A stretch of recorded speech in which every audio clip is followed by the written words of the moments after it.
1530 से लेकर 1540, उसके बाद 15 वर्ष तक ये सीमा से बाहर रहा, उसको यहाँ से खदेड़ दिया गया युद्ध में।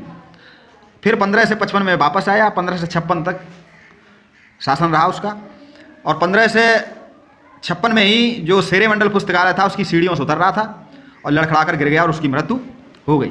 तो देखिए, जो हुमायूं था जब वो 1530 में गद्दी पर बैठा तो उसको बहुत दिक्कतों का सामना करना पड़ा। एक तो पश्चिम में बहादुर शाह, वो भी शासन करना चाह रहा था, ठीक है, और पूरब में शेर शाह सूरी। तो ये दोनों प्रयत्नशील थे कि हुमायूं को भारत से भगा दिया जाए। साथ ही जो हुमायूं के सगे संबंधी थे वो भी दुश्मनों के साथ जा मिले। हुमायूं और बहादुर शाह का जो युद्ध हुआ तो बहादुर शाह गुजरात का शासक था, बहादुर शाह दिल्ली का साम्राज्य प्राप्त करना चाहता था। उसने सन 1534 ईस्वी में, 30 में तो ये बना गद्दी पे बैठा हुमायूं, और 1534 ईस्वी में चित्तौड़ पर आक्रमण कर कर उस पर अपना अधिकार कर लिया, चित्तौड़ पे। और हुमायूं एवं बहादुर शाह के बीच युद्ध की संभावना बढ़ गई। तो देखिए 1534 में चित्तौड़ पे उसने आक्रमण किया। अतः हुमायूं और बहादुर शाह के मध्य युद्ध हुआ, जिसमें बहादुर शाह की पराजय हुई और हुमायूं से बचते हुए बहादुर शाह ने पुर्तगाल द्वीप में शरण ली। हुमायूं गुजरात विजय कर अपनी राजधानी वापस चला आया। तो बहादुर शाह को मुंह की खानी पड़ी और गुजरात भी उसका चला गया। इस मौके का लाभ उठाकर बहादुर शाह ने, ठीक है, जब दिल्ली वापस आ गया, पुर्तगालियों की मदद से गुजरात पर पुनराधिकार कर लिया और हुमायूं के विजय के विरुद्ध जन विद्रोह के चलते मुगलों के हाथ से गुजरात निकल गया। उसके बाद हुमायूं और शेरशाह का युद्ध हुआ। 1538 ईस्वी में हुमायूं ने शेरशाह से चुनार जीत लिया।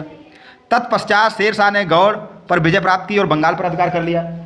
उधर चला गया शेरशाह। शेरशाह के बढ़ते हुए प्रभाव से हुमायूं सशंकित था और हुमायूं मुंगेर के पास गंगा को पार करके शेरशाह की ओर बढ़ा। हुमायूं ने सोचा कहीं ऐसा न हो कि शेरशाह वापस आ जाए।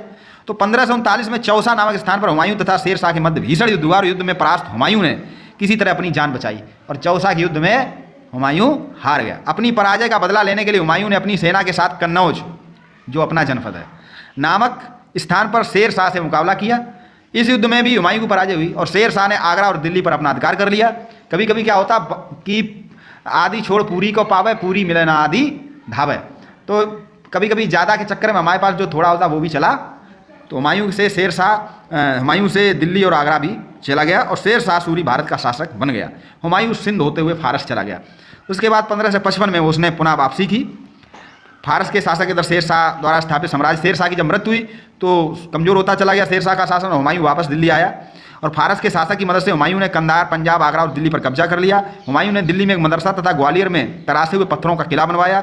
1556 ईस्वी में जब ये शेर मंडल पुस्तकालय की सीढ़ियों से उतर रहा था तभी लड़खड़ा कर गिर गया और उसकी मृत्यु हो गई। भारत में मुगल वंश की नींव बाबर ने डाली, जिसके आधार पर मुगलों ने भारत में लगभग 200 वर्षों तक शासन किया था। तो ये था हुमायूं का शासनकाल।